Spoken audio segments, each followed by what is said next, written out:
7 хоногийн цагийг засварлахдаа менежер дээрээсээ нэгдсэн байдлаар засварлаад өгч болно. Заавалчгүй багш 7 хоногийн цагийг засварлаад авах шаардлагагүйгээр тэгэхээр тэрийг яаж засварлахыг гэхээр хичээл дотор сургалтын төлөвлөгөө гэдээ орчино. Сургалтын төлөвлөгөө гэж оронгуудаа суур бүрэн нүүн гэхээр ангиуд нь гарч ирнэ гэсэн үг шүү дээ, тий. Суур боловсролоо сонголоо. 6 дугаар анги, 7 дугаар ангид засаад явна гэсэн үг. Хичээл бүр дээр ерөнхийдөө цагуудын засна гэсэн үг. Засах шаардлагатай бол цагуудын засчихна. Засах шаардлагагүй бол цагийн засаад ах шаардлага байхгүй гэсэн үг. Одоо энэ сургуулийн хувьд бол ингээд цагийн зассан учраас багш дээрээ энийг 3 цагаараа 7 хоногт орох цаг нь 3-аараа харагдаж байгаа гэсэн үг. Тэгэхээр багш засах шаардлагагүйгээр менежер дээрээ энэ тохиргоог хийгээд өгчөд болно гэсэн үг.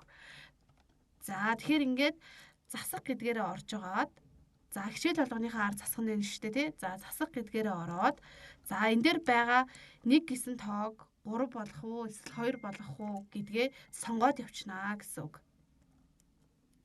Би нэг одоо ингээд энэ багц зохицуулах цагийг ингээд засаад үзье л да. Одоо нэг байна шүү дээ, тий. Тэнгүүд засах гэдэг дээрээ дарж агаад 2 болгочихно гэсэн үг.